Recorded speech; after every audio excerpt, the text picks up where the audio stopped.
로마서 8장 15절에서 17절 봉독합니다.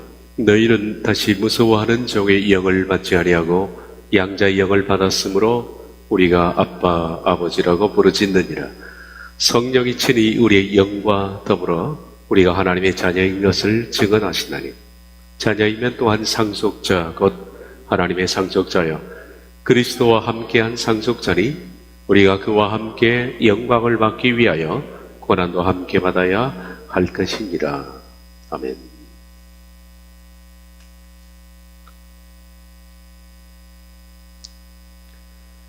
말씀드린 것처럼 성령님은 개인 속에 내주하는 것이 아닙니다. 성령님은 공동체 안에 내주합니다. 그러므로 공동체는 하나님 나라의 구원의 가장 핵심적인 역할을 하는 겁니다. 아주 교만한 사람들은 공동체를 무시하는 경향이 있습니다. 홀로 잘 믿어보겠다는 사람이 있는데 아주 위험천만한 사람입니다. 하나님의 나라는 그 나라에도 공동체 중심입니다. 하나님 나라는 공동체입니다. 그리고 이 땅에서 이루어져 나가는 하나님의 나라도 공동체입니다. 그러므로 홀로 자기가 말씀 안에서 하나님을 믿어보겠다는 사람은 오만한 사람입니다. 성령님은 개인 속에 거주하지 않습니다. 공동체 안에 거주하십니다. 그러므로 개인 속에 성령님이 내주하시고 이런 엉터리 같은 이야기를 믿지 말라는 거예요.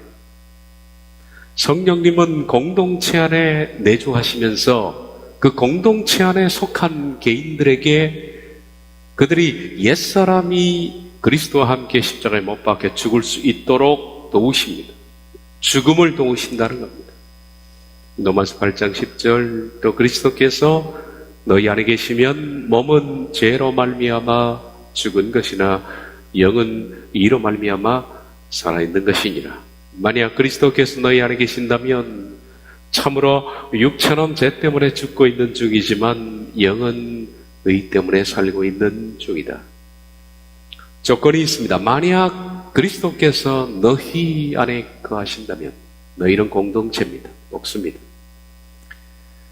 그리스도 안에서 너희 안에 거하신다는 말과 성령님께서 너희 안에 계신다라는 같은 표현입니다. 그러므로 만약 성령님께서 너희 안에 거하신다면, 만약이라는 것을 붙인 것은 모든 공동체가 다 성령님이 내주하는 공동체가 아닙니다. 성령님이 내주하는 공동체가 있습니다. 그런데 만약이라고 붙여놓은 것처럼 성령님이 내주하는 공동체를 우리가 만나기가 힘이 든다는 것이 문제입니다. 정말 찾기 힘듭니다. 그만큼 이 시대에는 하나님 보시기에 교회라고 불릴만한 공동체가 적습니다.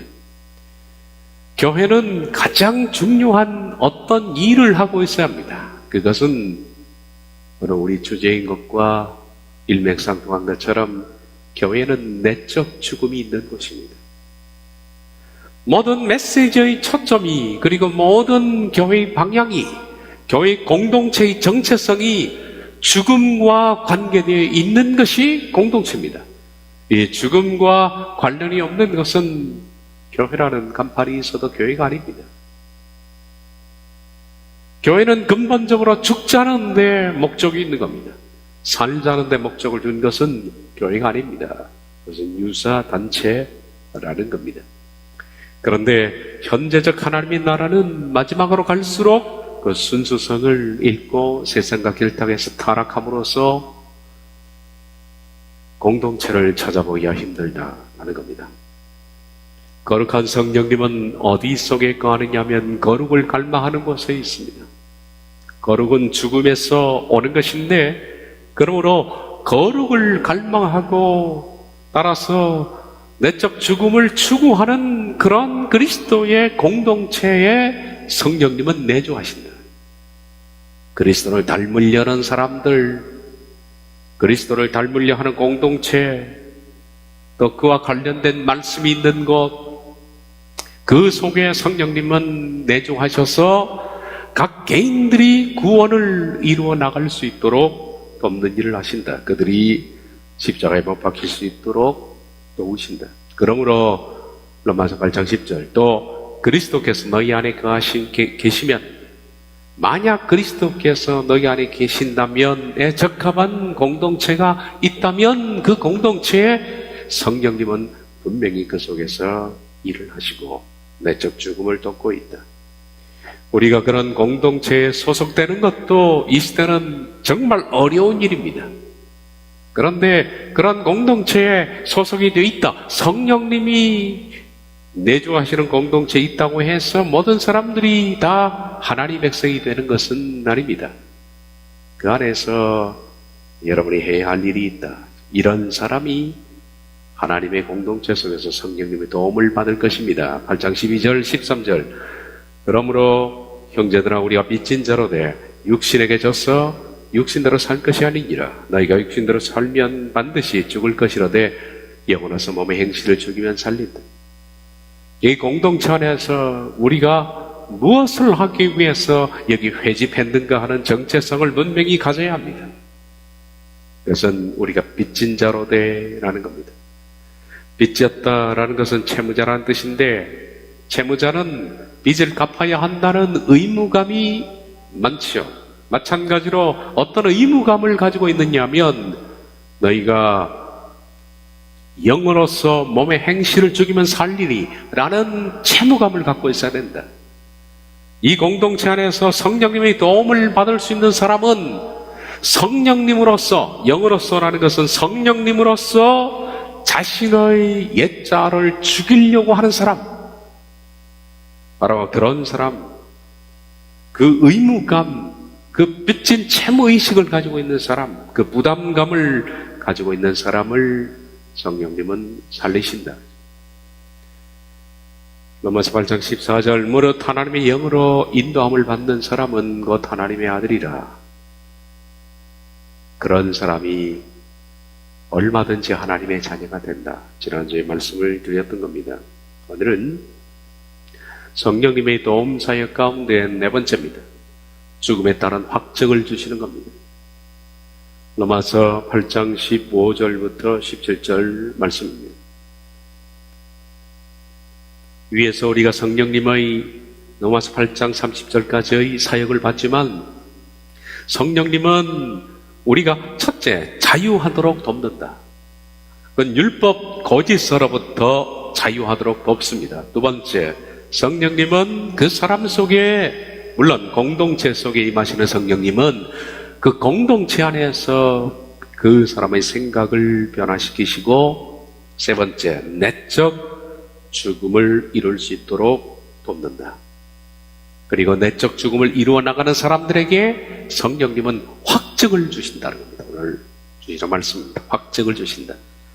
그리고 로마서 8장 15절에서 17절은 이 확증을 세 가지로 얘기합니다. 첫째 15절 아바 아버지라고 부르짖게 하시는 확증. 두 번째 자녀인 것을 증언하시는 확증. 세 번째 상속자인 것을 확증시키는 겁니다. 그리고 네 번째는 그 결과 이 확증 세 가지 아바 아버지라고 부르짖게 하시고 성령님의 도우심이 성령님은 우리가 아바 아버지라고 부르짖게 하시고 내가 자녀인 것을 그분이 증언해 주시고 세 번째 상속자인 것을 증언해 주시는데 그 결과 이 모든 증언을 받은 사람은 어떤 고난도 두려워하지 않는 사람으로 된다라는 겁니다. 15절부터 17절까지는 이런 말씀으로 구성되어 있습니다. 물론 이 첫 번째, 두 번째, 세 번째 확증은 위에서 언급되어 있는 어떤 누구나 이런 확증을 성령님이 주시는 것이 아니라 성령님의 도움을 받은 자유를 율법 거짓으로부터 자유 그리고 생각의 변화를 일으키고 내적 죽음을 이루고 있는 사람들에게만 이런 세 가지 확증을 주신다 라는 겁니다. 첫 번째 확증은 아바 아버지라고 부르짖게 하신다. 로마서 8장 15절 너희는 다시 무수와는 종의 영을 받지 아니하고 양자의 영을 받았으므로 우리가 아빠 아버지라고 부르짖느니라. 직역을 보겠습니다. 너는 두려움을 향하는 너의 성령님을 다시 받지 않아 왔고 양자의 성령님을 받아왔다. 그분 안에서 우리는 부르짖는다. 아빠, 아버지. 여기서 우리들은 직역 부분에 보면 제가 노예의 성령 그리고 양자의 성령으로 번역을 했는데 개역개정 성경에는 무서워하는 종의 영이라고 번역했고 두 번째 양자의 영이라고 번역을 했습니다. 종의 영, 양자의 영, 개역개정의 번역입니다. 좀 교정하고서 말씀을 드려야 되겠습니다. 원래 헬라 성경에는 대문자, 소문자 구분이 없습니다. 그냥 푸뉴마 그렇게 나와 있습니다. 푸뉴마는 영어에서 스피릿입니다. 스피릿. 스피릿을 대문자로 쓰면 성령님이고 소문자로 쓰면 정신이 됩니다. 스피릿은 정신입니다. 혹은 영 그렇게 한 사람들의 영혼 그럴 때도 소문자 스피릿을 씁니다. 그래서 이 푸뉴마를 어떻게 번역하느냐, 대문자냐 소문자냐 하는 것은 원문 성경에는 구분이 없습니다. 그렇기 때문에 그 문맥을 잘 보고서 이 문맥 속에서 이것이 대문자 푸뉴마, 다시 말하면 성령님을 말씀하는 것인가 아니면 각 개인의 정신을 말하는 것인가 하는 것들은 그 문맥을 통해서 이해를 해야 합니다. 그런데 여기서 개역개정에는 종의 영, 양자의 영 이렇게 번역을 했는데 어떤 번역에서는 NASB나 NRSV라는 성경에서는 둘 다 소문자로 번역했습니다. 정신으로 번역했죠. 그렇게 되면 뭡니까? 종의 정신, 양자의 정신이 됩니다. 너희는 종의 정신을 받지 않았고 양자의 정신을 받았다라는 번역이 되는데 정신이라고 그러면 뭐가 됩니까? 자신의 의지입니다. 내가 양자라고 생각하는 겁니다. 근데 그 얘기가 아닙니다. 지금 로마서 8장에는 성령님이 돕는 이야기이기 때문에 자신의 정신을 얘기하는 것이 아니기 때문에 이런 번역들의 소문자 스피릿은 틀린 번역입니다. 그 문맥을 무시한 번역이라고 할 수 있죠. 다른 번역을 보면 NIV나 KJV 성경 같은 데는 앞에는 소문자 스피릿 그리고 대문자 스피릿은 후자로 번역합니다. 그러면 종의 정신 뒤에는 양자의 성령님이 됩니다. 이렇게 번역합니다. KJV 성경도 종의 정신, 양자의 성령님, 정신과 성령님은 같은 단어인데 그런데 아주 드물지만은 둘 다 성령으로 번역하는 경우가 있습니다. 그렇게 될 때는 종의 성령님, 노예의 성령님, 두 번째는 양자의 성령님이 된다. 이 세 번째 둘 다 성령님으로 보는 경우는 제가 거의 찾아보지 못했는데 제 생각에는 이 세 번째 번역이 합당하다라고 생각을 합니다. 그래서 제가 이렇게 번역을 한 겁니다. 직역을 보면 너는 두려움을 향하는 너의 성령님을 다시 받지 않아 왔고 양자의 성령님을 받아왔다. 이렇게 번역한 이유가 앞과 뒤를 다 대문자로 제가 본 겁니다. NIV나 KJV는 앞에는 정신, 뒤에는 성령님으로 번역한 이유는 종의 정신, 양자의 성령님입니다. 이런 고민이 있었을 겁니다. 어떻게 성령님을 노예의 성령님이라고 표현할 수 있을까? 종의 정신, 노예의 성령님이라고 표현할 수 있느냐라는 겁니다. 따라서 성령이 아니라 정신으로 표현하는 것이 좋겠다. 그래서 노예의 정신 이렇게 고민 가운데 NIV나 KJV가 번역한 것으로 생각됩니다. 그런데 그렇게 되면 이 푸뉴마를 앞에는 정신, 뒤에는 성령님으로 번역을 함으로써 일관되지가 않습니다. 한 문장 안에서. 그렇게 하지 않더라도 이 부분은 충분히 설명이 된다. 다시 말해서 너는 두려움을 향하는 노예의 성령님을 받지 않아 왔고 양자의 성령님을 받아왔다라고 번역을 해도 무리가 되지 않는다라는 겁니다. 왜냐하면 성령님을 노예의 성령님이라고 말하는 것이 아니라 사람들이 잘못 알고 있길래 사람들이 잘못 생각하는 것처럼 성령님은 너의 성령님이 아니다라는 의미로 쓴 것 같습니다. 너는 사람들이 일반적으로 생각하는 성령님이 너의 성령님이 아니라 양자의 성령님 역할을 하는 것을 알고 있다. 성령님은 그 역할을 한다. 그런 뜻으로 받아들인 것으로 생각됩니다. 제가 이렇게 장황하게 복잡하게 설명한 이유는 성령님은 사람 마음속에 노예의 생각을 주지 않습니다. 성령님이 하시는 일은 그 사람으로 하여금 양자의 마음을 갖게 한다. 이것이 성령님이 하시는 일입니다. 성령님은 공동체 안에서 앞서 말씀드린 것처럼 내적 죽음을 향해서 끊임없이 자기를 죽여나가는 교인들을 돕습니다. 교인이 성도 되도록 돕습니다. 수많은 사람들이 교인의 자리에서 죽습니다. 교인의 자리에서 살다가 교인의 자리에 머물다 교인의 자리로 끝납니다. 구원받은 것이 아닙니다. 구원의 실패라 그럽니다. 교인의 자리에서 성도의 자리로 나아가는 것은 본인의 몫이며 본인이 의지를 분명히 갖고 내적 자아를 죽여나갈 때 성령님은 성도가 될 수 있도록 돕습니다. 그런 사람들에게 성도가 되어가는 과정 속에서 주시는 확신이 뭐냐 하면 너는 양자가 된다는 확신을 주신다는 겁니다. 양자임을 확증시키는 겁니다. 여기 개역개정에 받았으므로 라고 번역되어 있죠. 받았으므로 너는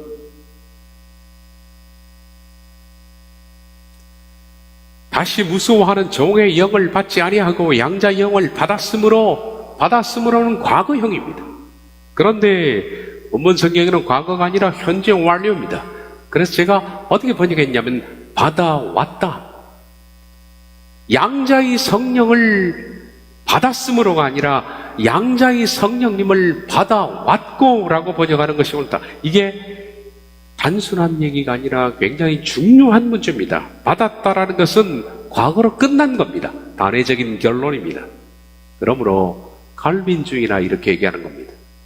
칼빈주의는 양자의 성령님을 받았다. 그럼 끝난 거예요. 받았다라는 과거 속에서. 이건 과거형이 아닙니다.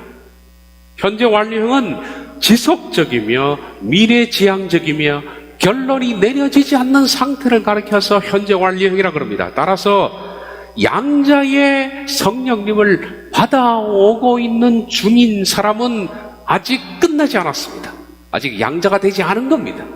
그리고 그 양자는 죄와 배신으로 얼마든지 중단될 수가 있다는 사실이 이 동사의 시제 속에 포함되어 있는 너무나 아주 간단한 문제인데 이 동사의 시제가 다뤄지지 않고 있다는 것은 상당히 유감입니다. 그렇습니다. 구원은 현재 완료입니다. 구원은 과거형이 없습니다. 구원은 받았다라는 과거를 쓴 적은 제가 한 번도 발견하지 못했습니다. 너희가 그 은혜로 인하여 믿음으로 말미암아 구원을 받았으니 아주 잘못된 번역입니다. 구원을 받았으니가 아니라 구원을 받아오고 있으니, 받아오고 있다는 것은 말씀드린 것처럼 아직 결론이 나지 않는 지속적인 상태며 죄와 배신으로 언제든지 그 결론은 바뀔 수 있다는 동사가 현재 완료입니다. 그러므로 양자의 성령님을, 다시 말하면 우리 속에 그분이 양자임을 확신시켜주는 것은 그 사람이 내적 자아를 죽이고 있는 사람에게 그런 확신을 지속적으로 주십니다. 그런데 죄와 배신으로 그 확신은 결론이 다르게 날 수가 있다는 얘기입니다. 성령님은 육신을 따르지 않고 그 영을 따라 행하는 우리에게, 이게 조건입니다. 육을 따르지 않고 성령님을 따라 행하는 우리에게 양자라는 사실, 이것은 말씀드린 것으로 완료형입니다. 양자가 되어가고 있다는 사실을 끊임없이 확신시켜줍니다. 이 확신 때문에 내적 죽음을 이루는 사람들은 그 길을 재촉할 수 있는 겁니다. 여러분이 분명히 내적 자아가 죽어가고 있다면 이런 확신을 성령님에게 아마 암암리에 받아오고 있을 겁니다. 그건 여러분의 개인적인 영적 상태이기 때문에 제가 알 수는 없습니다만은 분명히 내적 자아가 죽어가고 있는 사람들에게는 그분이 내 속에 확증을 주십니다. 너는 양자가 되어가고 있다는 겁니다. 그건 여러분의 몫입니다. 양자라는 히오데시아라는 이 단어는 바울이 쓴 단어입니다. 바울만이 사용한 단어입니다. 그것을 바울의 언어라 그렇게 말합니다. 그런 독특한 표현을 통해서 성령님의 도움으로 일어나는 한 개인의 놀라운 신분 변화를 이 단어를 속에서 표현을 해줬는데, 히오데시아라는 것은 아들이라는 휘오스라는 단어와 그리고 어떤 신분, 그리고 입양, 어떤 자녀를 입양한 거, 이 단어에 해당하는 디데미라는 단어가 합성돼 가지고 히오데시아가 된 겁니다. 그러므로 아들의 신분으로 그가 입양된 겁니다. 아들의 지위로 불림을 받은 겁니다. 성령님은 내적 죽음을 이루는 사람들에게 네가 앞으로 아들의 지위에 이를 것이라는 것을 끊임없이 확신시켜줍니다. 이 확신이 강할수록 우리들은 더욱 자신을 죽여나가는 강렬한 의미를 찾는 겁니다. 그래서 자신의 죽음에 대한 기쁨이 생기는 겁니다. 그냥 죽으라면 못 죽죠. 그 기쁨, 확증이 오는 그 기쁨 말입니다. 내가 하나님의 자녀로 되어가고 있다는 확증, 장차 그 지위에 이를 것이라는 그 확증, 이런 것들이 워낙 강력하기 때문에 내적 자아를 죽이는 데 있어서 그는 망설이지 않습니다. 어떤 문제가 생기고 어떤 부닥침이 있고 어떤 환경이 도출되면 내적 자아의 죽음에 대한 기쁨을 아는 사람들은 그런 상황 속에서 기꺼이 죽으려고 합니다. 교인들은 그런 상황이 되면 기꺼이 살려고 합니다. 자존심을 내세우고 자신의 주장을 펼치고 자신의 의지를, 자기의 뜻을 관철시키려고 그 가운데 몸부림치는 사람을 보면 저는 알고 있습니다. 저 사람이 교인인지 성건제합니다. 여러분 제 얘기를 듣고도 그것을 보면 판단할 수 있을 거예요. 상황 속에 살려는 사람은 교인입니다. 말씀드린 것처럼 대다수의 사람들이 교인의 자리에서 시작해서 교인의 자리로 끝납니다. 이게 불행한 일입니다. 상당히. 그러나 어떤 상황 속에 하나님의 양자가 되어가는 사람들은 기쁘게 죽는 상황을 선택합니다. 죽으려고 그러는 거예요. 죽으려는 사람은 살 것이고 살려는 사람은 죽을 것입니다. 성령님은 그렇게 해서 내적 죽음을 이루는 자들에게 우리가 다른 상황 속에서는 내가 슬프고 내가 아프지만은 성령님은 내게 확신을 주십니다. 너는 나의 지위를 갖추어 나가고 있다는 확신. 그 때문에 죽는 기쁨이 있는 겁니다. 죽는 기쁨. 그래서 내적 죽음을 이루는 자들이 담대하도록 더욱 소망을 품을 수 있도록 성령님은 도우신다. 두 번째, 성령님은 그가 자녀인 것을 증언하십니다. 로마서 8장 16절, 성령이 친히 우리의 영과 더불어 우리가 하나님의 자녀인 것을 증언하시나니, 성령님 자신이 우리의 영에게 우리가 하나님의 자녀인 것을 증거하신다. 어떤 사람입니까? 끊임없이 말씀하는 것처럼 육신을 따르지 않고 그 영을 따라 행하는 우리에게, 성령님을 따라 행하는, 내가 육신대로 생각하지 않고, 우린 두 갈래 길이 서 있지 않습니까? 어떤 문제나 어떤 상황, 어떤 감정적 변화, 난감한 상황 속에 우리 두 갈래 길에 항상 섭니다. 육신을 따를 것인가? 성령님을 따를 것인가? 육신의 영으로는 네가 살아라 그러고 성령님은 네가 죽으라 그럽니다. 죽어야 그리스도의 열매가 맺히니까. 어떤 걸 따를까 하는 것은 여러분의 택일 문제입니다. 이 두 갈래 길이 엄청난 결과를 만들어내는 겁니다. 근데 성령님은 육신을 따르는 자는 돕지 않습니다. 그는 성령님이 내주하는 공동체 속에 있더라도 육신을 따라 선택하는 사람은 성령님과 무관한 사람입니다. 우리 지지난 시간에 그 말씀 봤죠? 성령님은 그를 돕지 않습니다. 그 두 갈래 길에서 성령님을 따라 선택해서 죽을 방법을 찾는 사람에게 성령님은 돕습니다. 그로 하여금 그가 하나님의 자녀가 되는 것을 증언해 주시는 겁니다. 얼마나 대단한 증언입니까? 그러니 우리가 죽는 방법을 택하는 것은 사실은 하나님으로부터 위로와 기쁨을 말로 표현할 수 없는 엄청난 행복과 즐거움과 확증을 얻는 겁니다. 육신을 선택하게 되면 자기 육의 기쁨은 있을 겁니다. 만족감, 그리고 누구에게도 지지 않고 자기 뜻대로 사니까 그런 아주 개인적인 기쁨은 얻을 수 있지 모르지만 영을 따라 살면 불편하긴 합니다. 죽는 괴로움은 있습니다. 줘야 하고 포기해야 합니다. 그런데 그것이 얼마나 기쁜지 그 맛을 못 봐서 그렇습니다. 죽는 사람에게 주어지는 그 특권이 뭔지, 죽는 사람에게는 성령님이 그에게 자녀인 것을 증언해 주시니 이것이야말로 큰 기쁨은 없는 겁니다. 그래서 죽는 기쁨이 있다는 거예요. 좁은 길을 걸어가는 맛이 거기서 나는 거죠. 자녀인 것을 증언한다. 마찬가지로 현재형인데 이것은 현재 진행형입니다. 문법상. 그러므로 이렇게 번역하면 됩니다. 자녀인 것이 아니라 자녀가 되고 있는 중인 것을 증언합니다. 그렇게 번역해야 옳습니다. 다시 볼까요? 성령님 자신이 우리의 영에게 우리가 하나님의 자녀가 되어가고 있는 중이라는 것을 증거하십니다. 누가? 육신을 따르지 않고 성령님을 따라 행하는 우리에게 그런 증거를 주신다는.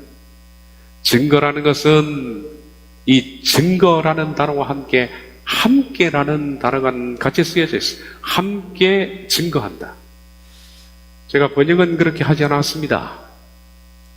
따라서 이게 이렇게 되는 겁니다. 성령님 자신이 우리의 영에게 우리가 하나님의 자녀인 것을 함께 증거하신다. 이렇게 됩니다. 증거라는 단어가 원래 함께 증거하다라는 단어죠. 그러면 누구와 함께 하는 것일까?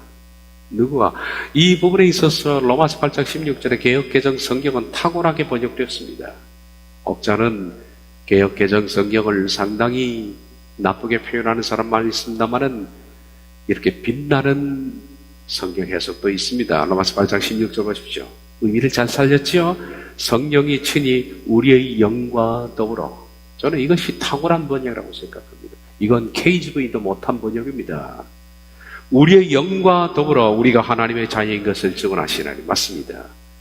성령님이 함께 증거하시는데 누구와 함께 하냐면 성령님도 내게 증언하시고 자기 자신도 자기에게 증언하는 겁니다. 이 둘이 함께 내가 자녀가 되어가고 있는 것을 증언하십니다. 아주 탁월한 번역입니다. 증거라는 이 단어는 증거라는 말티리오는 명사가 말티스다. 말티스는 영어의 말티스가 뭐가 됐냐면 머더가 됐습니다. 머더는 순교자입니다. 말티스, 머더. 거기서 나온 단어죠. 그러므로 증거와 순교는 같은 단어입니다. 종종 사람들은 증거하고 자기가 죽지를 않습니다. 가짜입니다. 증거는 반드시 죽음을 가져와야 합니다. 다시 말해서 목숨을 건다는 얘기입니다. 예수님이 그리스도라는 사실을 사도들은 증언하고 그들 앞에 죽음이 왔을 때 피하지 않았습니다. 죽었습니다. 그래서 증거와 순교는 같은 단어입니다. 하나님 말씀을 우리가 믿는다는 것은 그 말씀을 그대로 믿고 죽는 것을 말합니다. 믿고 죽지 않으면 그는 올바른 증거자가 아닙니다. 따라서 자신이 자신의 죽음을 확인하며, 이것은 자기 자신에게 증언하지 않습니까? 성령님이 내게 증언하시고 그리고 내 자신이 내게 증거합니다. 내가 내게 뭘 증거할까요? 그것은 자기가 어떤 확증을 얻느냐 하면 자기 자신이 말씀으로 죽어가는 사실을 자기 자신이 알고 죽음에 대한 그 사실을 보면서 내가 하나님의 자녀인 것을 확증하는 겁니다. 이것은 자신이 아는 겁니다. 그러므로 증거하는 분은 두 분이십니다. 네가 하나님의 자녀가 되어가고 있다는 것은 성령님이 내게 증언해 주시고, 두 번째는 내가 스스로 나를 보면 합니다. 여러분이 이 증언을 얻고 있습니까? 이 증언은 지금 우리가 얻고 있어야 합니다. 성령님이 여러분 속에 확증을 주십니까? 내가 자녀가 되어가고 있다는 확증, 그리고 두 번째, 내가 내 자신에게 자녀가 되어가고 있다는 확증을 내가 분명히 발견할 수 있는가 하는 거예요. 그것은 죽는 사람만이 얻을 수 있는 부분이죠. 세 번째, 마지막으로 상속자인 것을 증언하신다. 자녀이면 또한 상속자, 곧 하나님의 상속자여 그리스도와 함께한 상속자니, 자녀가 되면 자녀는 반드시 상속을 받게 되어 있습니다. 모든 유업을 아버지로부터 받는 거죠. 이것은 장래 기업에 대한 소망입니다. 성령님은 이것을 증언해 주십니다. 그러니까 자녀가 되는 것은 앞서 쭉 말씀드린 것처럼 내적 죽음을 경험하는 사람이 성령님과 자기 자신이 증언해 주는 것이 나는 자녀가 되어 가고 있다는 겁니다. 자녀라는 과거는 아니지만은 앞으로 미래에 이런 식으로 내가 내적 죽음을 계속적으로 경험한다면 성령이 말씀합니다. 너는 자녀가 된다. 자녀의 지위를 얻을 것이다. 그리고 내 자신이 나를 압니다. 너는 자녀가 될 것이다. 자녀가 되면 그는 동시에 얻어지는 것이 뭐냐면 상속자입니다. 하나님의 상속자입니다. 그리스도와 함께 상속자입니다. 이 장래에 내가 이 어마어마한 하나님의 상속자가 된다는 그 소망 때문에 현재의 고난을 잊습니다. 현재의 어려움도 망각합니다. 현재의 가난도, 현재의 시련도, 현재 이 모든 우리가 당하는 것도 아무것도 아니게 비춰질 수 있는 것이 장래 기업에 대한 막대한 소망이 내 영혼에 흘러 들어오기 때문입니다. 이것이 성령님이 주시는 증거입니다. 여러분, 지금은 우리가 가난하고, 지금은 아무것도 아니고, 지금은 억울하고, 지금은 힘들고, 지금은 답답하고, 누명을 뒤집어 쓰고, 때로는 핍박도 받고 죽기도 하지만은, 장차 우리가 인생 제2막이 열어질 때 하나님이 내게 상속을 주신다는, 나는 상속자라는 그 확신이 있다면 현재의 고난은 장차 나타날 영광과 좋게 비교할 수가 없는 겁니다. 성령님은 이 확신을 주시는 겁니다. 그래서 이 확신, 장래 기업에 대한 보증을 확신받은 사람은 이 세상에 칼이 들어와도 끔찍하지 않는 겁니다. 가난도 멸시하는 것이고, 질병으로 죽음도, 그리고 고난도, 우리가 양쪽에서 이 사방에서 우겨쌈을 당해도 전혀 흔들리지 않는, 그 속에 부유함과 풍부함과 넘치는 기쁨이 있는 그것이 장래 유업의 보증으로 성령님이 우리에게 확신시켜 주신 거기 때문에, 이 확신이 있는 사람들은 누가 어찌할 수 없는 사람들이죠. 바울도 에베소 교인들에게 이 엄청난 기업의 소망을 잊지 말라고 하셨습니다. 에베소서 1장 17절에서 19절, 우리 주 예수 그리스도의 하나님 영광의 아버지께서 지혜와 계시의 성령을 너희에게 주사 하나님께서 지혜와 계시의 성령님을 너에게 주사 하나님을 알게 하시고 지혜와 계시의 성령님이 내 속에 들어오시게 되면 그분이 하시는 일은 첫째, 하나님을 알게 하십니다. 제가 누누이 말씀드린 것처럼 알게 한다는 것은 하나님과 더불어 사는 것을 말합니다. 살아보는 겁니다. 부부가 되는 것입니다. 야다라는 단어가 부부가 되는 겁니다. 지혜와 계시의 성령님이 너에게 오시면 첫째, 하나님과 부부가 되는 겁니다. 하나님을 알게 하시고 두 번째, 너희의 마음의 눈을 밝히사 그의 눈이 열어지는 겁니다. 육의 눈이 아니라 영의 눈이 열어지는 겁니다. 영의 눈이 열어지면 무엇이 보이느냐 하면 그의 부르심의 소망이 무엇이며 하나님이 나를 부르셨는데 장차 내게 어떤 것을 주시려고 내게 부르셨는지 그 소망을 알게 하신다는 거예요. 그 엄청난 소망이에요. 성도 안에서 그 기업의 영광의 풍성이 무엇이며 이게 부르심의 소망입니다. 부르심의 소망은 장차 앞으로 하나님께서 우리에게 주실 영광의 풍성한 기업이 무엇인가, 내가 무엇을 받는 사람인가 하는 것입니다. 그리고 또한 그의 힘의 위력을 역사심을 따라 믿는 우리에게 베푸신 능력의 지극히 크심이 어떤 것을 너희로 알게 하시기를 구하노라. 바울이 말합니다. 제발 좀 눈을 열라라고 말하죠. 제발 좀 눈을 열라. 제발 좀 너희가 성령님을 받아서 성령님께서 너희의 눈을 뜨게 하셨으면 좋겠어. 장차 부르심의 소망이 무엇인지 표준 세 번 열어보겠습니다. 우리 주 예수 그리스도의 하나님 영광의 아버지께서 지혜와 계시의 영을 여러분에게 주셔서 지혜와 계시의 성령님을 여러분에게 주셔서 아버지를 알게 하시고 여러분의 마음의 눈을 밝혀주시기를 빕니다. 그리하여 하나님께서 여러분을 부르셔서 여러분에게 주신 그 소망이 무엇인지, 하나님께서 성도되게 주신 상속의 영광이 얼마나 풍성한지, 하나님께서 우리 믿는 사람에게 강한 힘으로 활동하시는 그 능력이 얼마나 큰지를 여러분이 알게 되기를 바랍니다. 여러분, 성령님이 내적 자아를 죽이고 있는 사람에게 도와주시는 것은 그가 어떤 상속자인 것을 알게 하십니다. 그러므로 내적으로 죽어가는 사람은 참 신기하죠. 죽어가는 사람은 점점 쇠약해지는데 영이 죽어가는 사람은 점점 풍성해집니다.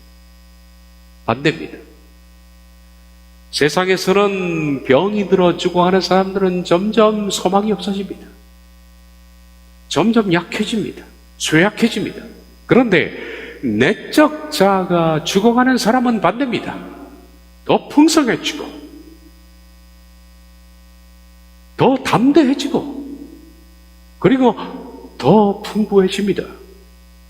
이 세상의 것을 마음을 두지 않습니다.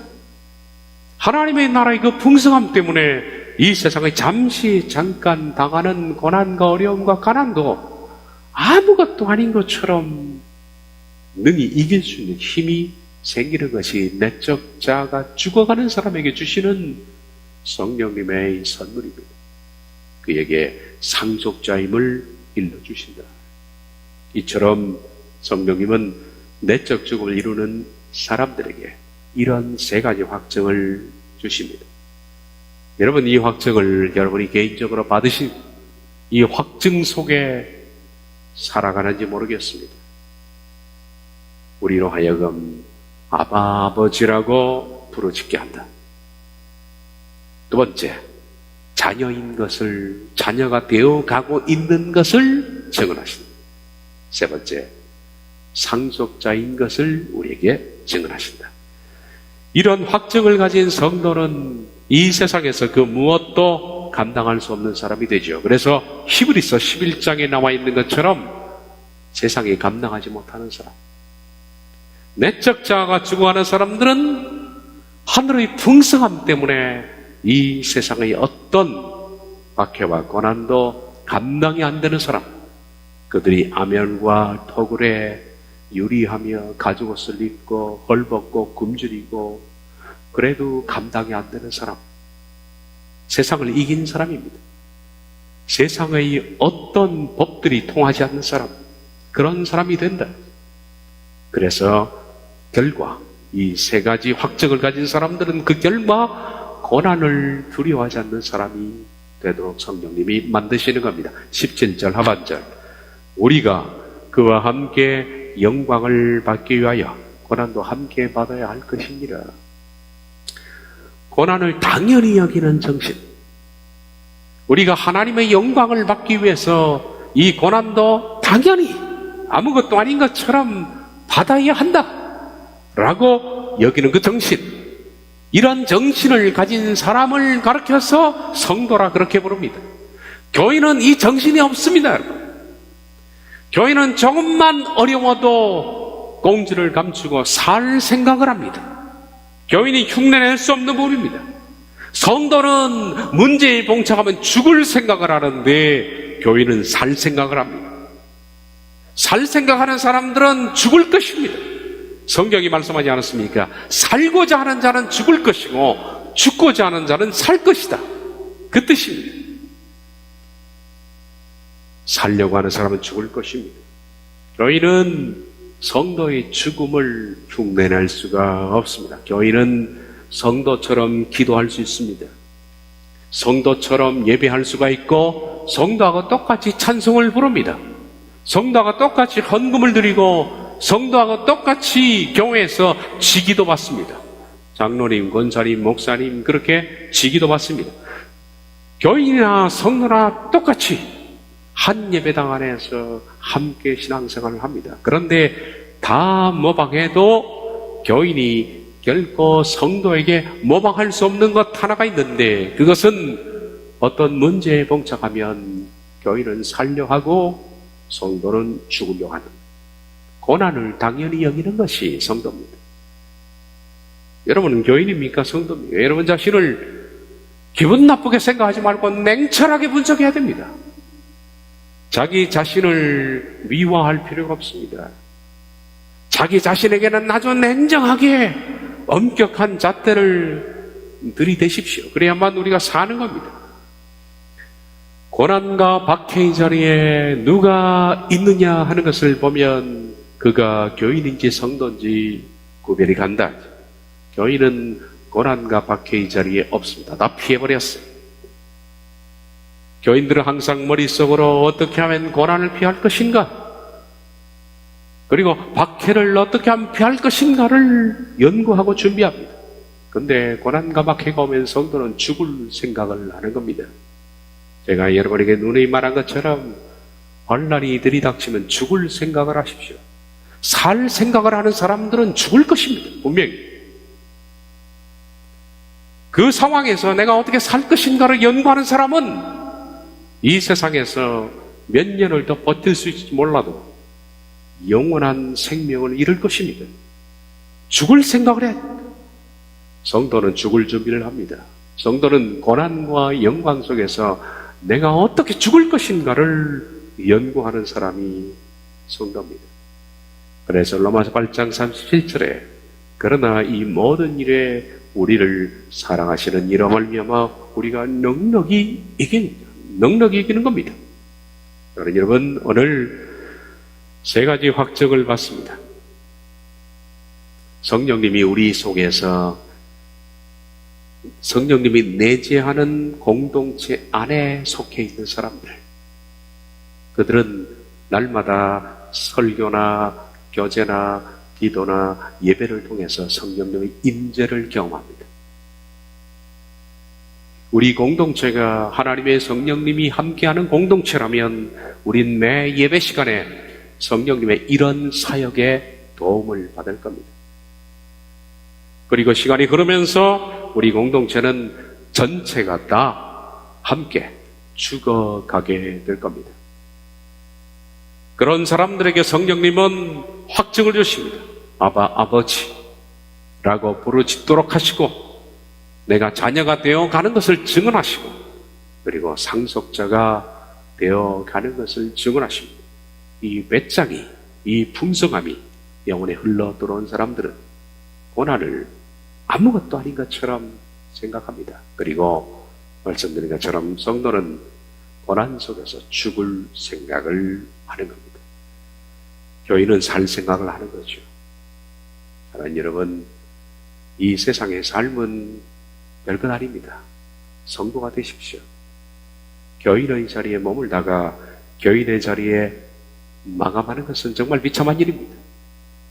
우린 다 교인의 자리에서 시작했습니다. 성도가 되시기를 바랍니다. 진심으로 부탁드립니다. 성도가 되십시오. 성도가 되시기를 바랍니다. 기도하겠습니다.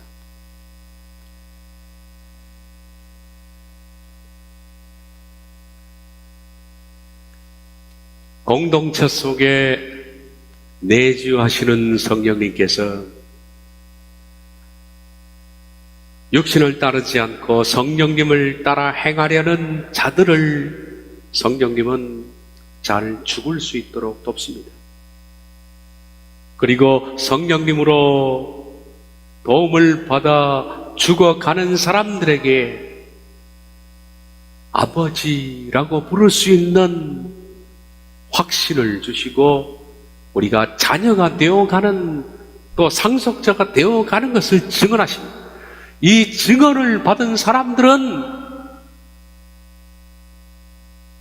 장차 나타날 소망 때문에 현재의 고난을 아무것도 아닌 것처럼 바로 그것이 히브리 11장에 있는 천국인들의 삶이며 넉넉히 이길 수 있는 사람이 됩니다. 저희들은 이 도움을 받아 성도가 되어 가기를 원합니다. 이 교회에 들어와서 교인으로 끝나는 것은 너무나 비참한 일입니다. 우리가 이 하늘사랑 교회에 모이기까지 얼마나 많이 힘든 과정을 겪어왔는데 교인으로 마치는 것은 육으로 시작해서 육으로 마치는 것입니다. 육으로 시작해서 영으로 마칠 수 있도록 성도의 자리에 이르도록 도와주시옵소서. 예수님의 이름으로 기도하옵나이다. 아멘.